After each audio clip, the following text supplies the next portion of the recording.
Hello everyone, myself Khyati Vyas from JMP English Medium Saraswati Group of Education. Today I am conducting this session for grade 4. Subject is SS. We are discussing chapter number 2 from your semester number 2 and this is my session number 1 for this chapter. So kids, इस chapter का नाम है Our Industries. Our Industries. So now, we are introducing this chapter to you. तो इस chapter के introduction में क्या आएगा, क्योंकि ये नया कॉन्सेप्ट है आपके लिए. तो अवर इंडस्ट्रीज मतलब क्या है. So have you ever wondered where the clothes that you wear, the bus in which you go to school and the sugar that you add to your milk come from. कभी आपने सोचा है कि जो कपड़े आप पहनते हो, जिस वैन में, रिक्शा में या बस में आप स्कूल आते हो, या जो दूध आप पीते हो, तो उस दूध में जो शुगर डाल के उसे मीठा बनाते हो, तो वो शुगर, ये सारी चीजें कहां से आती है. आप सोचोगे कि बस जो है वो किसी बस वाले के वहां से खरीदी होगी, ऑटो है तो वो शोरूम में से खरीदा होगा. देन कपड़े हम कहीं पर स्टोर में जाके कपड़े की दुकान में जाकर खरीद कर आते हैं, या शुगर है वो किसी किराने वाले के यहाँ ग्रोसरी स्टोर में से लेकर आते हैं. बट नो, उन लोगों के पास कहां से आती है, कोई तो उसे बनाता होगा. Correct. somebody has made it, that is why they have got them. Correct. किसी ने उसे बनाया, इसीलिए उन दुकानों में बेचने के लिए वो दी गई है. वो दुकान वाले सिर्फ बेचते हैं इन चीजों को, मगर वो आई कहां से, किसने बनाया है उसे. So these are made in factory using natural resources. तो ये सारी चीजें फैक्ट्रियों में, कारखानों में बनाई जाती है, और ये नेचुरल चीजें जो मिलती है नेचर से हमें, उनका यूज करके इन्हें बनाया जाता है, और फिर उन फैक्ट्रीज में से दुकानों में पहुंचती है, और उन दुकानों में से आपके पास पहुंचती है. क्लियर. सो आप कहोगे कपड़े कहां से आते हैं, तो दुकान से आते हैं. नो, वो क्योंकि कारखानों में उन कपड़ों को बनाया जाता है, फिर उन दुकानों में बेचने के लिए रखा जाता है, जहां से आप खरीद कर ले आते हो. करते हो ना, शॉपिंग करते हो ना. यस. तो क्या वो दुकान वाला ही उसे बनाता है?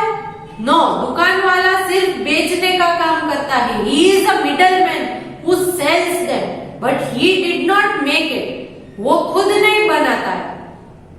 जैसे आप अगर चिक्की ले लो, चिक्की कुछ दुकान वाले सिर्फ बेचने का काम करते, बाहर से रेडीमेड ले आते हैं और बेच देते हैं आपको.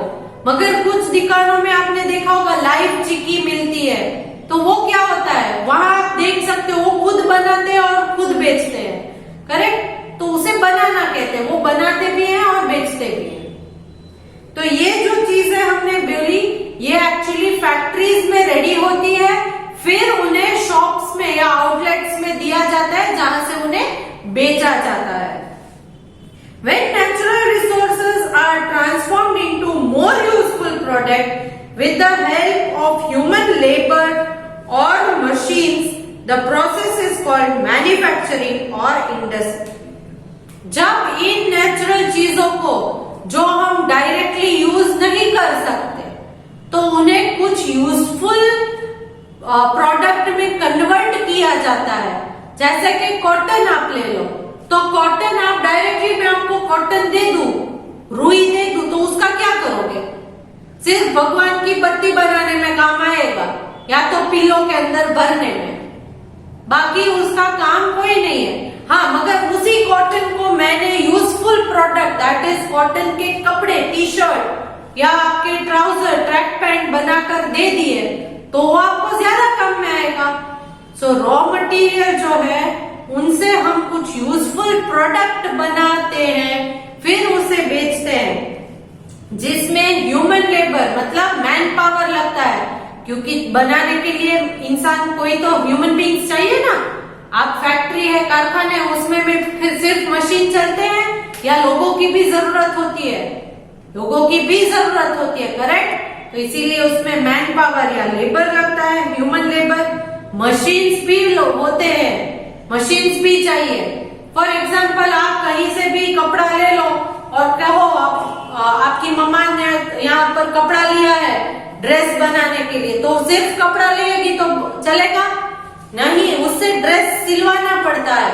तो उस सिलाई के लिए सिर्फ सिलाई की मशीन काफी होती है? Sewing machine is enough for that? No, a tailor is also required. एक टेलर भी चाहिए, तो वो ह्यूमन लेबर भी चाहिए, मशीन भी चाहिए, तो वो ड्रेस बनकर रेडी हो जाएगा। तो वो ड्रेस अब वो पहन सकती है। जब वो ड्रेस का मटेरियल लेकर आती है तो वो मटेरियल किसी काम का नहीं होता है, करेक्ट? मटेरियल काम का नहीं होता है। हाँ, मगर उस मटेरियल को यूज करके जब टेलर सुइंग मशीन की मदद से ड्रेस रेडी करके देता है, स्टिच करके देता है, तब वो पहनने लायक हो जाता है। तो इस पूरी प्रोसेस को जहां ह्यूमन लेबर, मशीन, सारा कुछ लगता है, तब इस पूरे प्रोसेस को मैन्युफैक्चरिंग और इंडस्ट्री कहा जाता है। Clear? In this chapter we will study about industries in India. India में कौन कौन सी इंडस्ट्रीज है, इसके बारे में इस चैप्टर में हम पढ़ेंगे।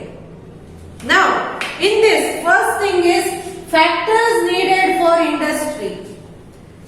एक इंडस्ट्री मुझे खड़ी करनी है तो उसके लिए मुझे क्या चीजें चाहिए, कौन सी चीजें चाहिए? सबसे पहले तो यहाँ पर आपको मैंने लिख कर दिया है, रॉ मटेरियल्स चाहिए। मतलब कुछ सामान आप लोगे तो उससे कुछ बनाओगे ना। जब टेलर को कपड़े सीने हैं तो उसके लिए कपड़ा तो चाहिए। अगर कपड़ा ही नहीं है तो वो कपड़े कैसे बनाएगा, ड्रेस कैसे बनेगा? शर्ट बनानी है तो शर्ट के लिए शर्ट का कपड़ा तो चाहिए ना, तो वो है रॉ मटेरियल। देन मशीन चाहिए, सिलाई करने के लिए मशीन की जरूरत है, तो मशीन की जरूरत है। देन मशीन के बाद पावर, इलेक्ट्रिसिटी होना चाहिए तो वो मशीन रन करेगा।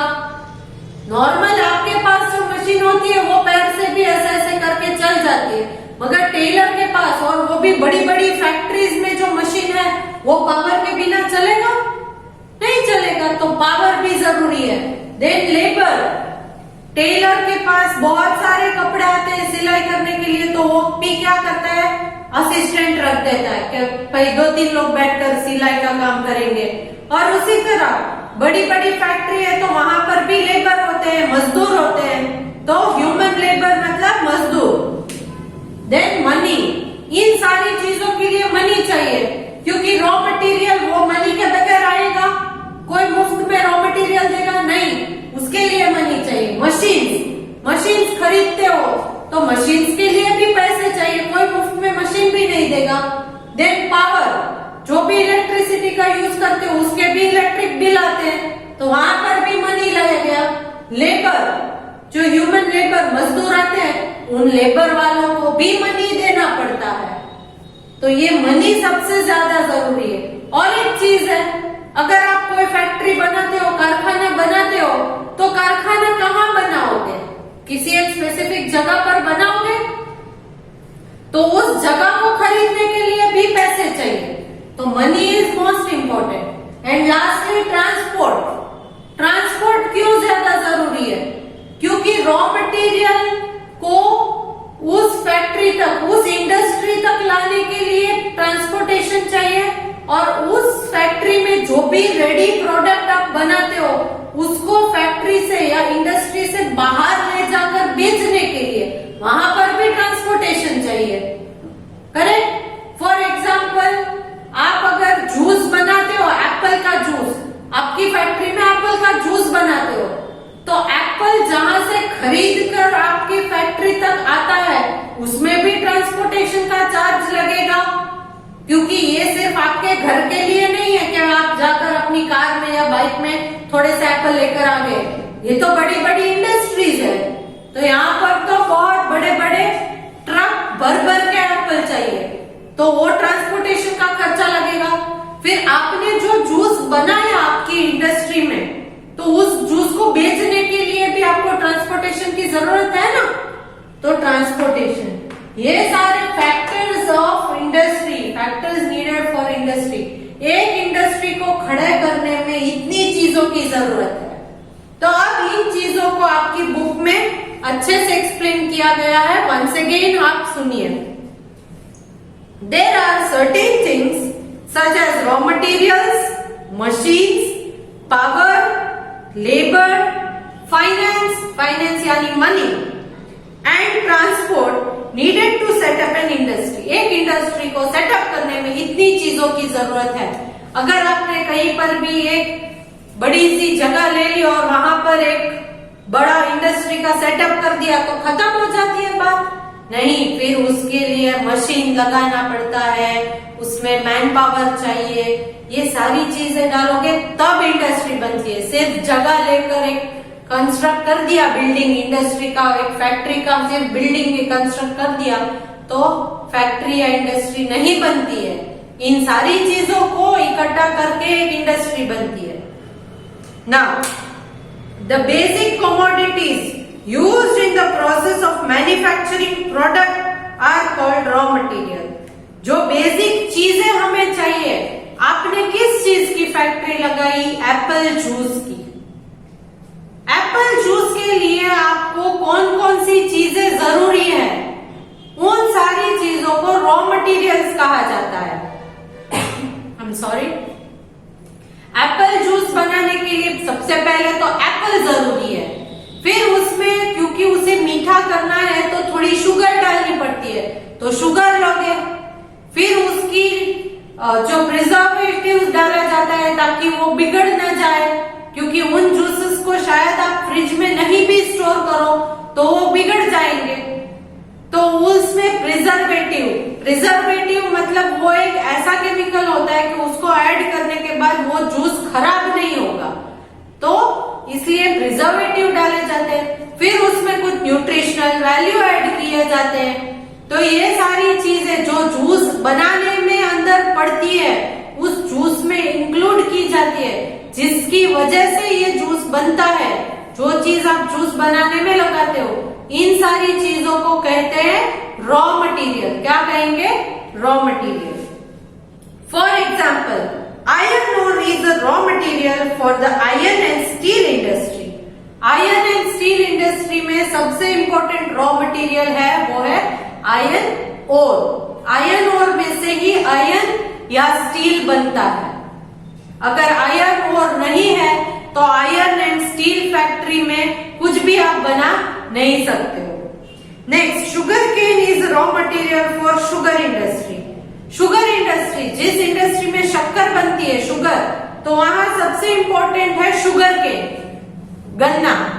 अगर शुगर केन ही नहीं है तो शुगर कैसे बनेगा? शुगर केन है तो शुगर या जैगरी बन सकता है, मगर शुगर केन नहीं है तो शुगर या जैगरी, गुड़, वो नहीं बनेगा, क्योंकि शुगर एंड जैगरी, गुड़ और शक्कर, ये दोनों चीजें शुगर केन में से ही बनती है। तो इन इंडस्ट्री का सबसे इंपॉर्टेंट रॉ मटेरियल है sugar cane. Next, talking about machines. We require machines to turn these raw materials into finished और फाइनल गुड्स। तो रॉ मटेरियल अब आ गए इंडस्ट्री में। सबसे पहला पॉइंट था रॉ मटेरियल। रॉ मटेरियल मिल गए।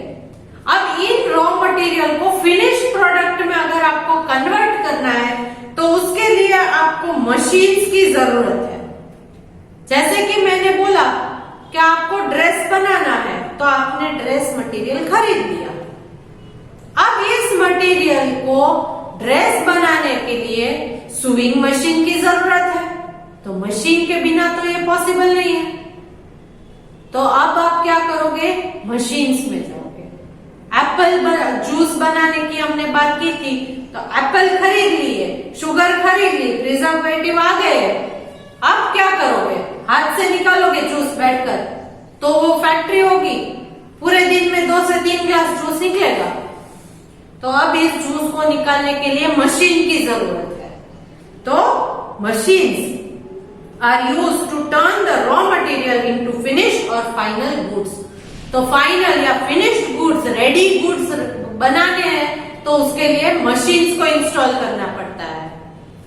फॉर एग्जाम्पल कॉटन बॉल्स का मतलब पता है ना, रुई, जो आप फील्ड में देखते हो उन्हें कॉटन बॉल्स कहते हैं। वो एक रॉ मटेरियल है क्योंकि वो हमें नेचर से मिलता है, करेक्ट, प्लांट में ग्रो होते हैं कॉटन बॉल्स जिनको हम निकाल लेते हैं, ये रॉ मटेरियल है। अब इनमें से फिनिश प्रोडक्ट बनाना है तो cotton balls are processed and made into cotton clothes with the help of machine.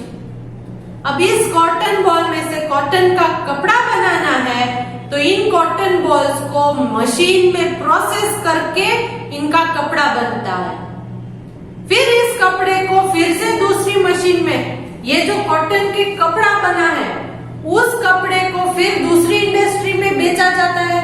वहां पर उन इंडस्ट्री में उनकी प्रिंटिंग की जाती है, उनको अलग अलग कलर्स में डाई किया जाता है, अलग अलग प्रिंट्स दी जाती है। फिर उसको रॉ मटेरियल और एक इंडस्ट्री को बेचा जाता है जहां पर उस कपड़े में से अलग अलग चीजों को बनाया जाता है, वो बेडशीट हो, चाहे ड्रेस मटेरियल हो, चाहे मेंस के शर्ट या टी शर्ट हो। तो कॉटन में से कॉटन का कपड़ा बना, फिर उसका प्रिंटिंग हुआ, फिर उसकी सिलाई हुई और फिर फिनिश गुड रेडी हुए। तो कितना लंबा चेन हो गया, right. So now cotton balls are processed and made into cotton clothes with the help of machines. machines की हेल्प के कॉटन से कपड़े बनते हैं। कॉटन बॉल्स का फोटो आपको दिया गया है टेक्स्ट बुक में।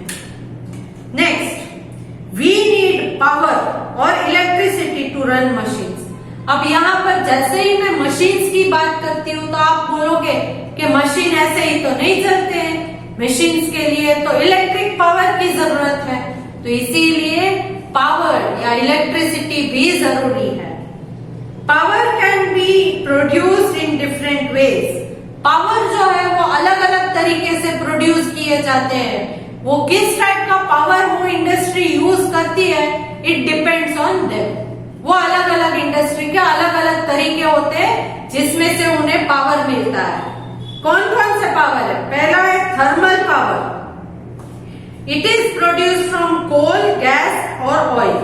वो कोल यानी कि कोलसा, गैस यानी कि बहुत सारे सीएनजी गैस है, एलपीजी गैस है, इन गैसेस में से भी पावर जनरेट होता है।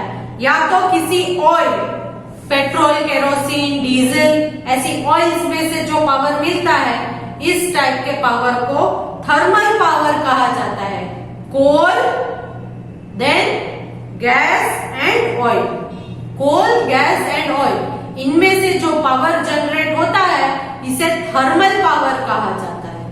तो कोई इंडस्ट्री थर्मल पावर यूज करती है, कोई इंडस्ट्री न्यूक्लियर और एटॉमिक पावर इसका यूज करते हैं। न्यूक्लियर और एटॉमिक पावर का यूज भी किया जाता है।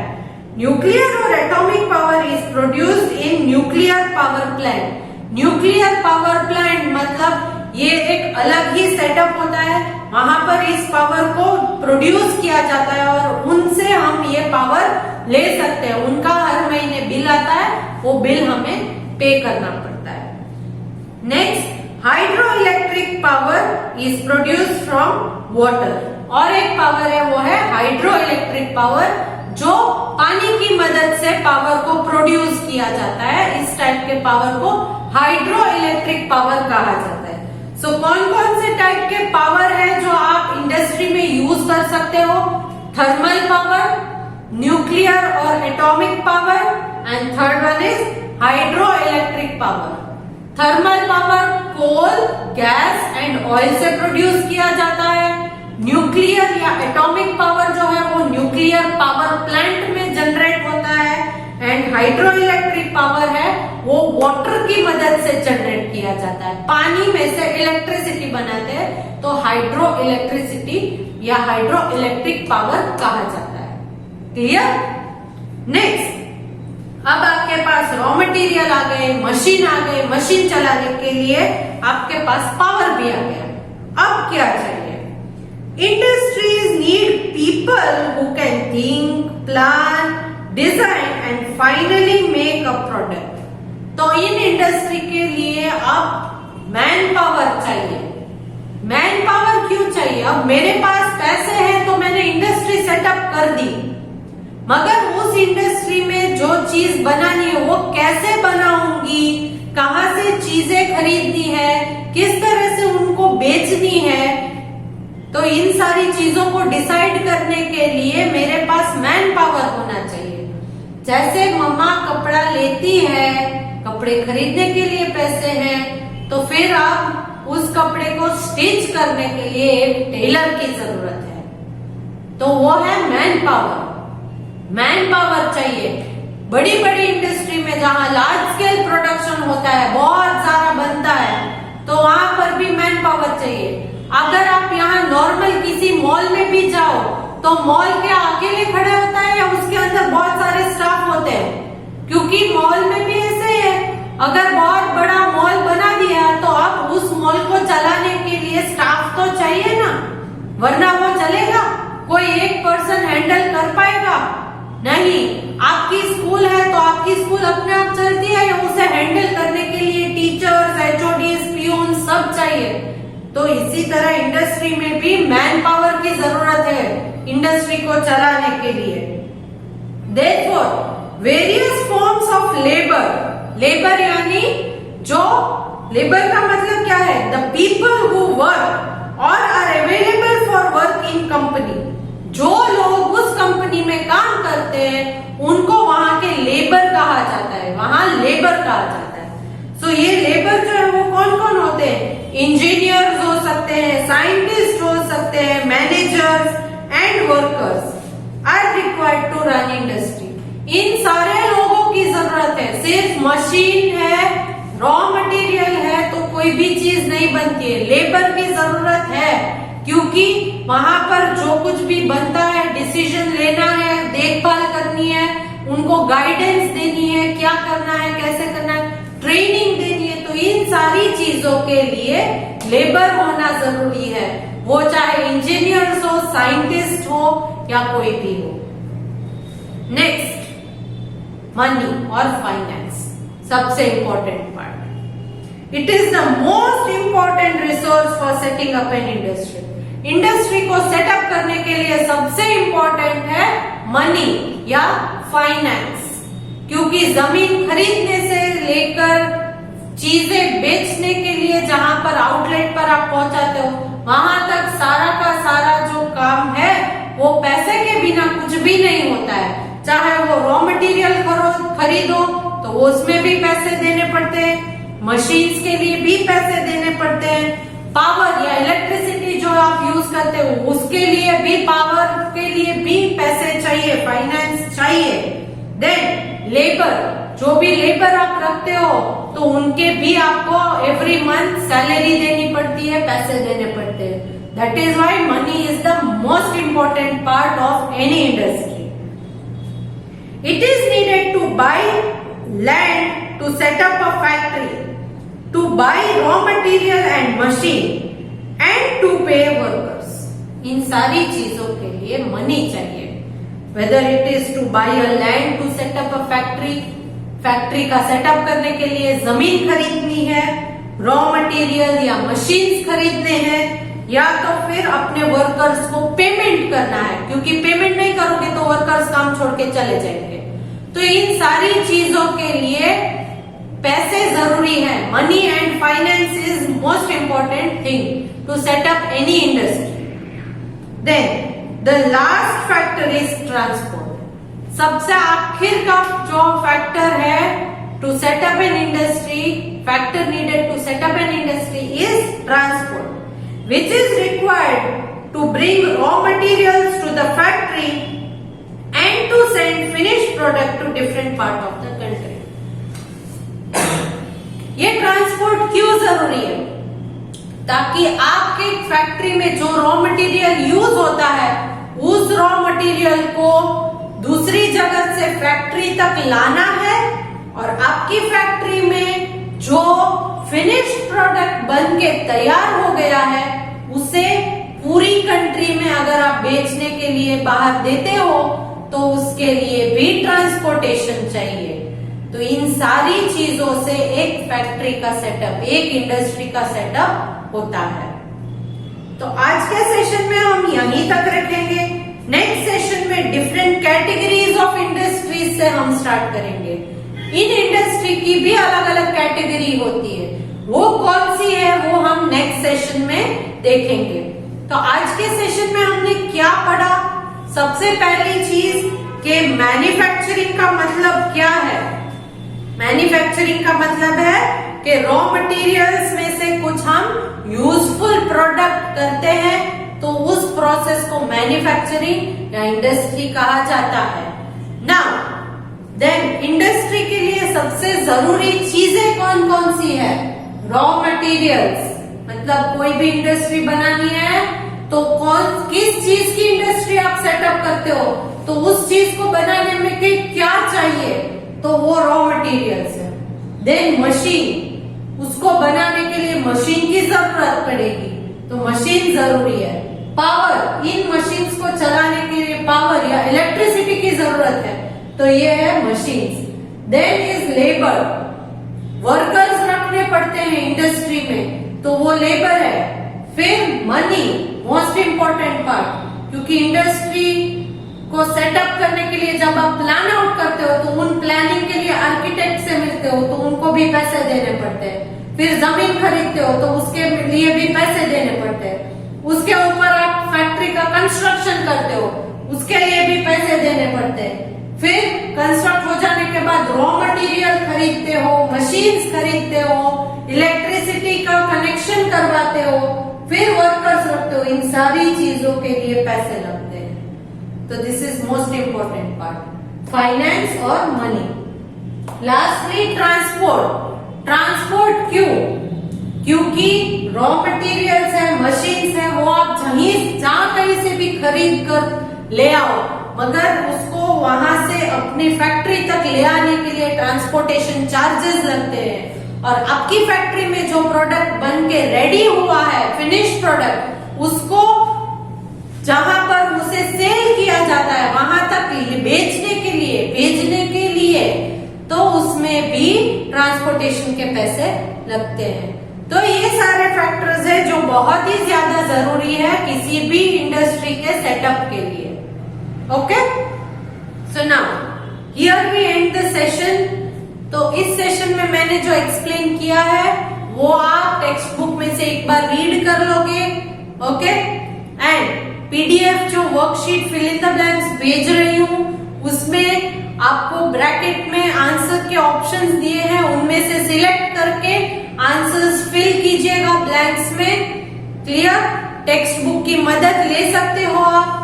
Still, if you are finding any difficulty, you can contact your friend and discuss the answer with them. So, hope to see you good in next session.